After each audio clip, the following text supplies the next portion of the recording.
The BetterMan podcast is sponsored by... With God, all things are possible.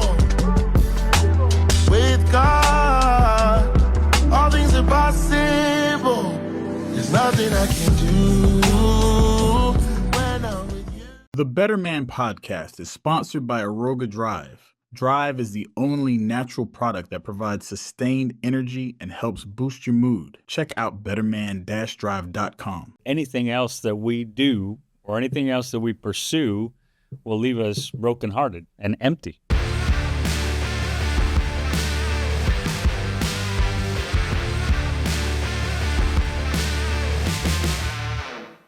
Hey, what's happening, BetterMan fam? Back this week on the podcast, the BetterMan podcast, here as usual with the crew. Y'all say what's up? What's happening? What's happening? Hey, this is a big show because it's actually our last show before we're back at the end of December in 2024 to encourage you into 2025.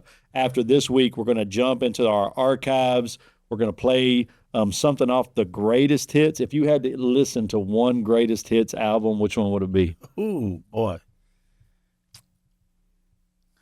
That's too big of a catalog, Harp. The greatest, how's it too big of a catalog? Greatest hits? You talking about BetterMan or period? No, I'm talking about you got to pull an album, somebody's greatest hits. Marvin Gaye, Michael Jackson. Who you pulling greatest hits off of? 23 seconds. Start this over. D, I told D, I said, listen, we're doing a show for 23 minutes. My man set that timer for 23 seconds. You are 100% right. Don't even worry about it now. We're just rolling. The greatest album of all time. You can't ask me to do that in 10 seconds. You don't, I didn't you think knew about if that. it's in your heart, You're talking you about know greatest hits, so you're not just doing an album, you're doing hits by a specific artist Give that me- you would listen to, like He said album. like essentials. Get it to me, anything. Greatest album, greatest hits. Who you pulling? Oh, boy. For me, it's CCR, Creedence Clearwater Revival.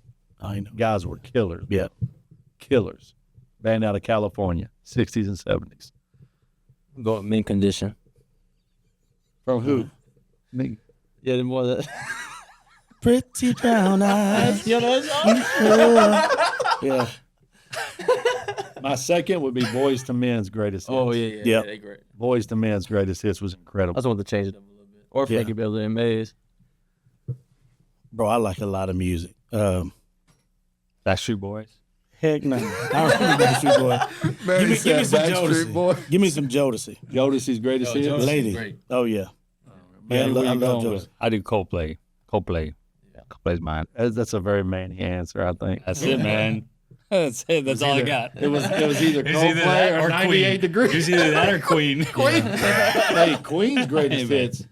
Banger, bro. Yeah, Unreal. but I'm older. He's not that much older. How old you mean? All right, so the next few weeks we're diving into the Better Man greatest hits. Enjoy that, and like I said, we'll be back end of December to encourage you into 2025. But today, man, we got to talk about this Mike Tyson Jake Paul fight.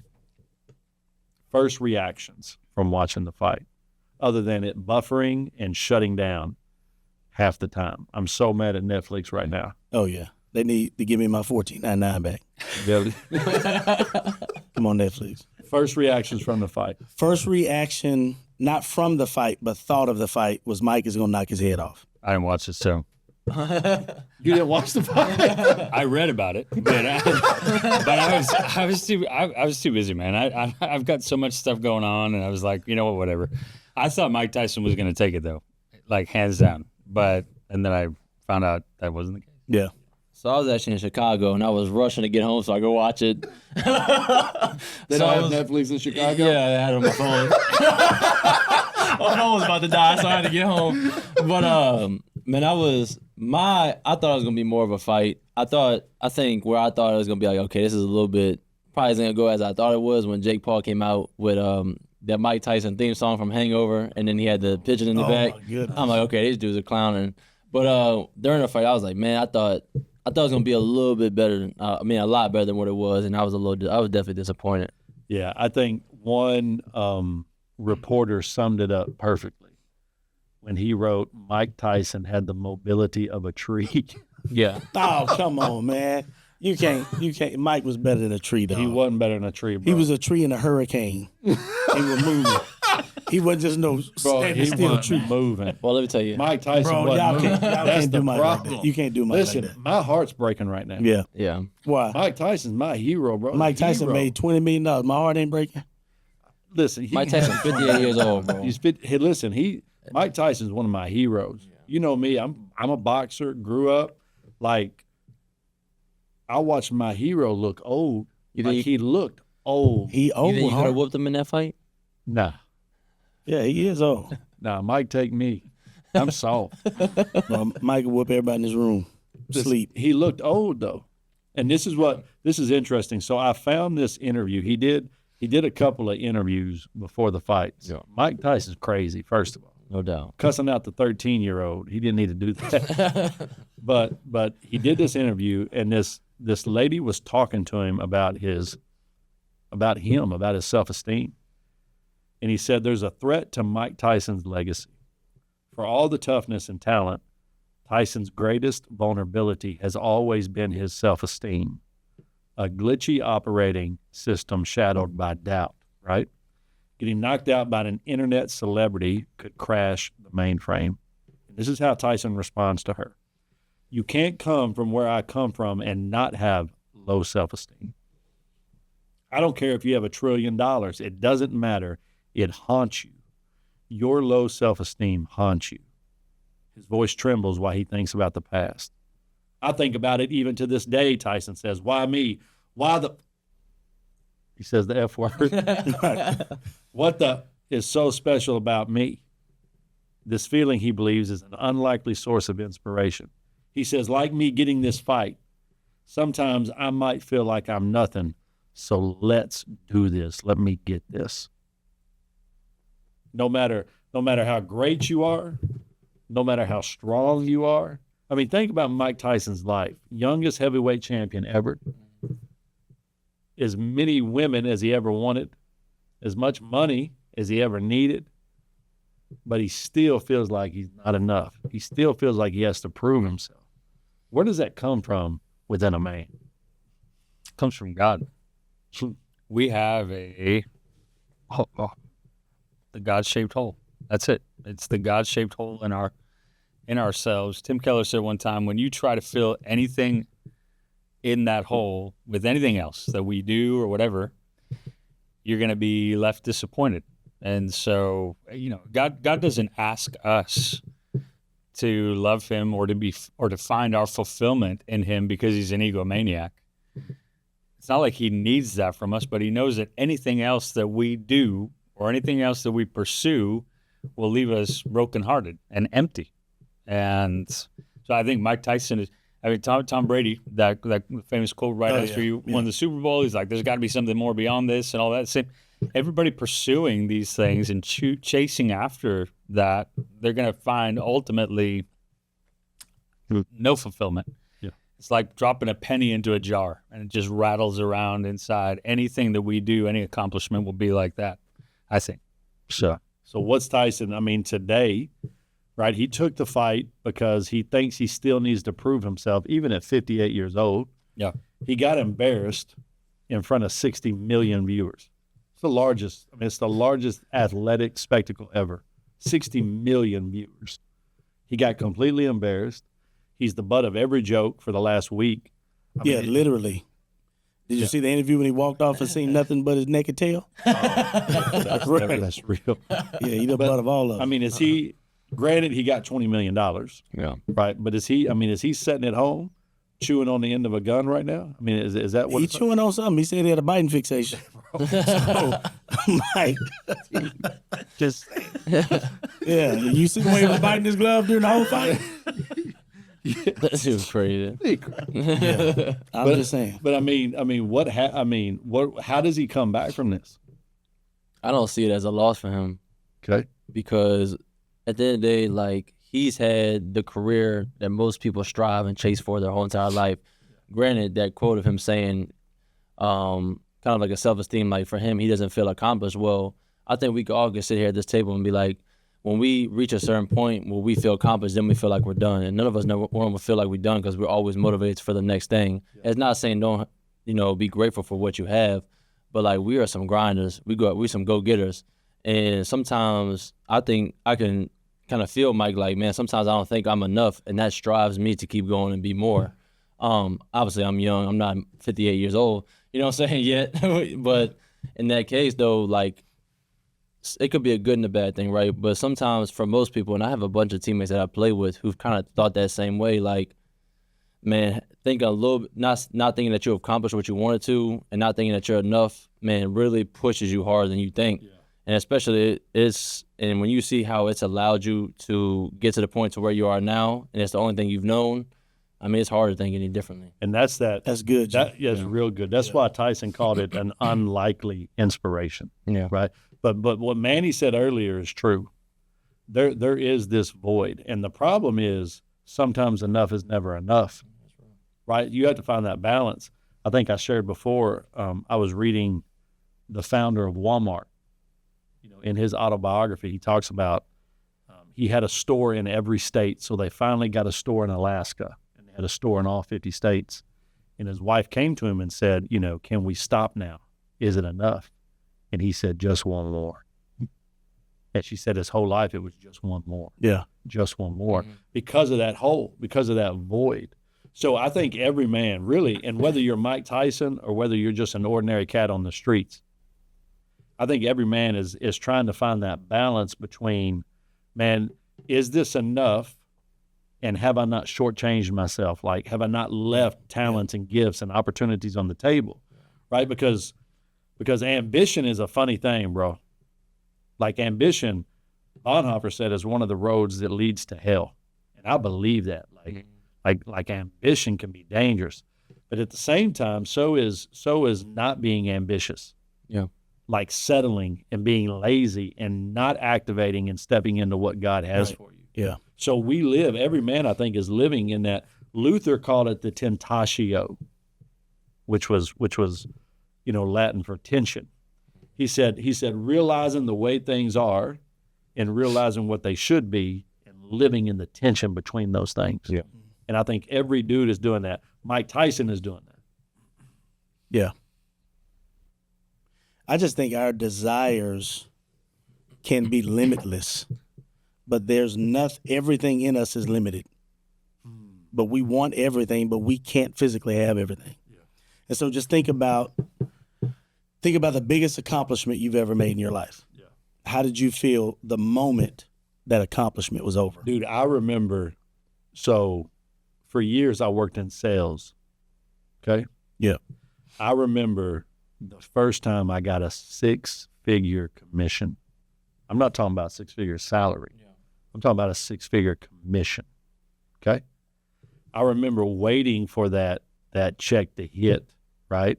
The anxiousness, waiting if it would ever come, right? And then I remember it hitting, and then there was 30 seconds of satisfaction, and then it was, all right, on to the next set. Yeah, because they got to go do it again. Got to go do it again, bro. And here's the problem. Because the bar had been set, now every other sale that's smaller than that somehow feels less than, bro. Yeah. I think when people get lost in that mindset is when you set the bar for that's the bar the expectation you have for yourself. Yeah. So it doesn't matter what somebody else be like, hey, Harb, you're doing a good job. No, in your mind, if you didn't meet that expectation, you're not stopping. I think that's just how I personally think. Like, it doesn't matter what, like, you say it all the time, like, Gary, you did a good, I didn't, I'm right, like, I'm trying to get to right here, and I'm only right here because it's the expectation I have for myself. This is what I'm chasing. When you meet that expectation, it's so hard to maintain it. And it makes me think about that Tyson fight. Like, there's two ways you can look at the fight, right, as a whole. Man, it's hard to maintain something, but it's even harder to get it back once you haven't been maintaining it. And another way is, man, if you discipline yourself and be consistent over a short amount of time, there can be a greater amount of results. Right. So Tyson got in shape in 6 months, and he looks incredible. If you look at a picture of him from 2002 and him in 2024, Tyson had a beer belly in 2002. Now, man, he was all ripped up when he came out. I mean, he looked good for a 58-year-old man. That's the key, G. Yeah. We're talking about reality. Mm-hmm. So it doesn't matter what expectation you set for yourself. At some point, reality comes into play. At the end of the day, bro, you're still 58 years old. Right. You ain't as fast as you used to be. You're not as strong as you used to be. You're not as quick as you used to be. I think a problem with some dudes is they have that mentality, or they have that expectation. Man, I used to be able to do this, so why can't I do this now? Right? Well, you can't do it, Mike, because you're 58 years old, bro. Yeah. You're on Medicaid. Like you're not 1999 Tyson, Right. chiseled, knockout power. You're 58 years old. You have the mobility of a tree, be it a tree in a hurricane. There you go. Right? Yeah. I mean, and so at some point, our dreams and our reality collide. Yeah. Yeah. They collide. And there's, one of the most vicious lies we tell people, that we tell our children, is you can be whatever you want to be, or you could do whatever you put your mind to. Well, that's not real. I disagree with that. Come on. I do. Yeah. I just do, because I feel like, man, and personally, I disagree with that, and this is why I disagree with that. Because if I want to be something and I took the time out to learn about that and to consistently pursue that, there's no way you can tell me I can't become that. Now you're right. You can't just become something if you're not gonna put the time in to become it.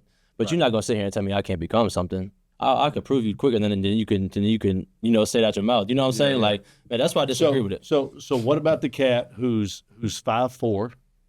Okay. Nate Robinson. Okay. Spud Webb. Okay. One in 100 million. Well, good. I'm gonna be that one. Okay. But what about what about the 999 other million? Yeah, you're right. I mean, that could be, but at the end of the day, So that's my point, though. Yeah. Like my son is a C student. yeah, My son will not be an astronaut, bro. He can't do the math. yeah, So, like, for me to tell him, bro, you can go be an astronaut, yeah. am I not setting him up for failure? Like, am I not setting him up for disappointment? Like, he literally can't do the math. Well, I couldn't go to med school, bro. I couldn't do the math. yeah. Right? No, I get you. I think what you're talking about is like people are born with certain gifts, and there's definitely certain things that they could pursue better than others. So many young cats come to me and they're like, man, I want to be a communicator like you. Yeah. I want to be a preacher like you. Bro, they can't talk to a brick wall. Yeah, And I'm like, yeah, you probably shouldn't be a preacher, bro. Go be an accountant. yeah, Like find your gifting. Yeah. Right? Even to you, I mean, you made it to the NFL. Yeah. You have a motor, bro. yeah, God didn't give everybody the same motor. Yeah. He didn't give my wife the same motor he gave me. yeah. Right? So, and I'm not challenging you. I'm just saying, Well, at some point, reality. yeah, And I also think about disadvantaged kids that grow up in certain neighborhoods that don't have the advantages other kids have. yeah, Well, that can be twofold.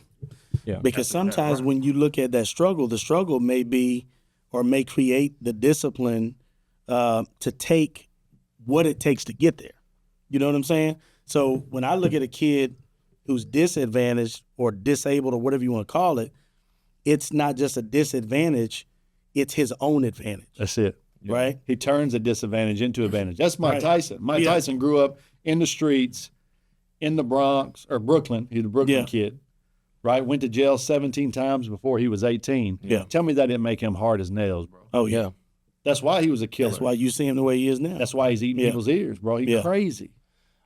The reason why, and I do want to circle back on this, the reason why I disagree with that is because I don't like when somebody puts limits on something. That's good, bro. You know what I'm saying? Because I yeah. think, and I'm not saying when it all comes to all, when you collide dreams with reality, there's some point where you got to meet and be like, okay, maybe this isn't meant for me to do. There you go. But then don't put a limit on something. If you ever seen The Pursuit of Happiness?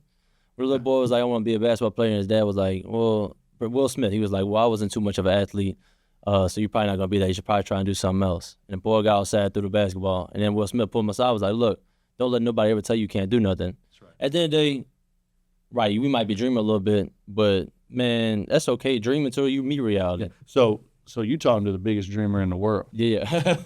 So nobody dream bigger than me, bro. Yeah. I'm with you 100%. I love what he just said. Dream until your dreams meet your realities. Yeah. What I want to be cautious on is giving anybody any sense of false hope.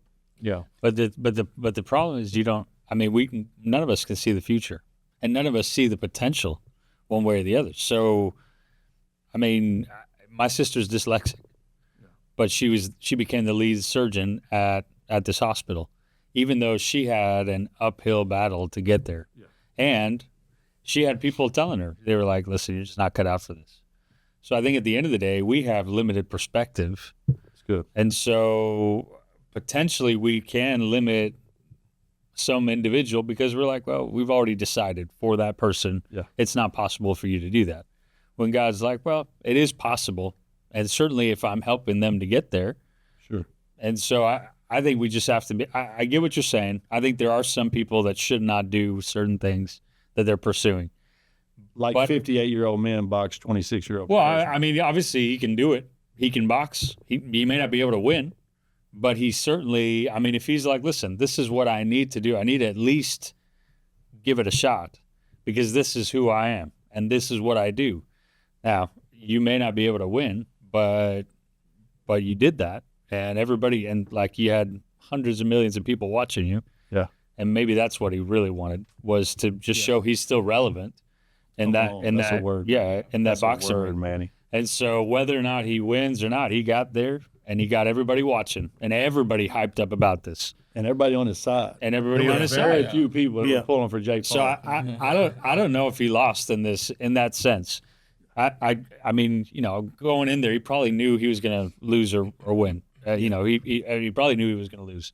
But my thing is he's relevant. But I say let that person figure out along their way, you know, what their limitations are, because God is the one who sets it and not because other people around you set it or even yourself. I think sometimes we set them for ourselves. We're like, well, I can't do that. Yeah. And God's like, yeah, you can. I love what you just said, because I'm not agreeing, disagreeing. I'm trying to stay neutral here, right? Your dyslexic sister who becomes a chief surgeon, I mean, we all recognize there's some gifting from God in there.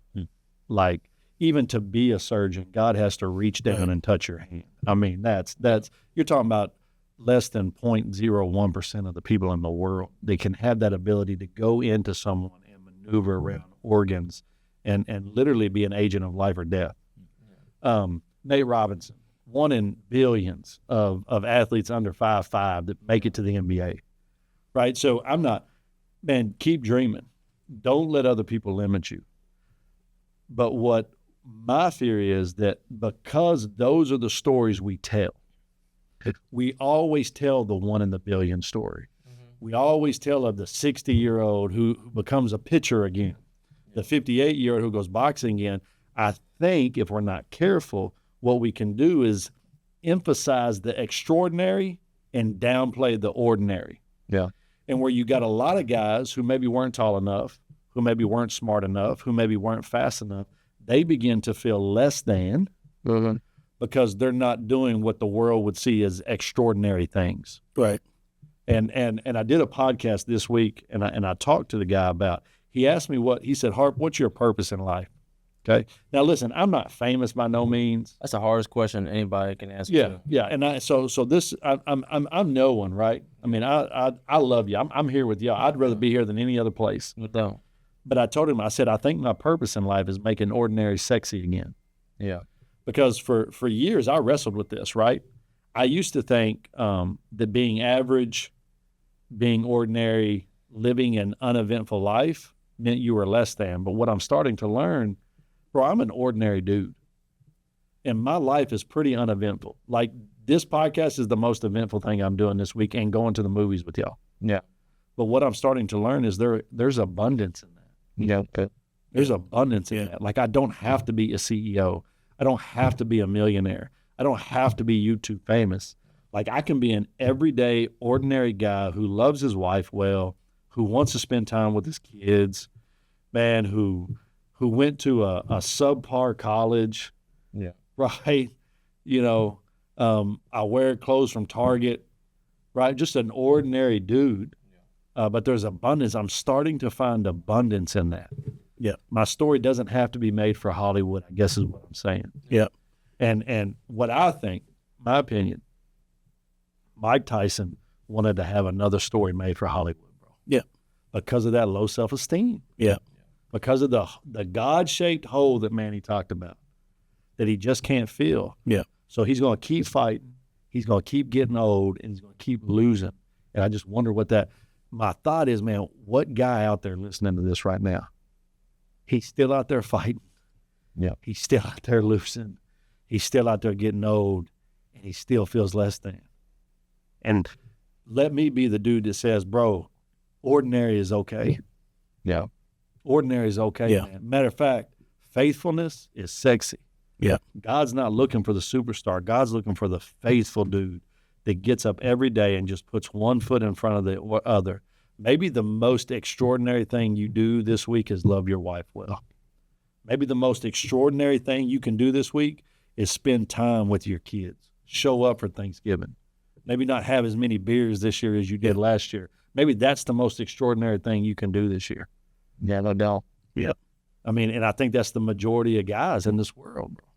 Right. And there's nothing wrong with that. Yeah. This guy right here is in the NFL. Bro, I'm not. I wasn't big enough. I didn't have the work ethic that he had, right? But I don't think I'm less than because he's in the league and I'm not. I don't think I'm more than. Yeah. 100%, bro. As a matter of fact, there have been times he came to me and said, Harp, I want to learn to speak like you. Yeah. Man, can you help me? We sat and worked on sermons together, right? No doubt. And I've come to him. He knows this. And I said, gee, bro, you're a lion, bro. I want to run with you and be like you because he motivates me. Yeah. I think that's the key. Yeah. Is just recognizing who you are, bro.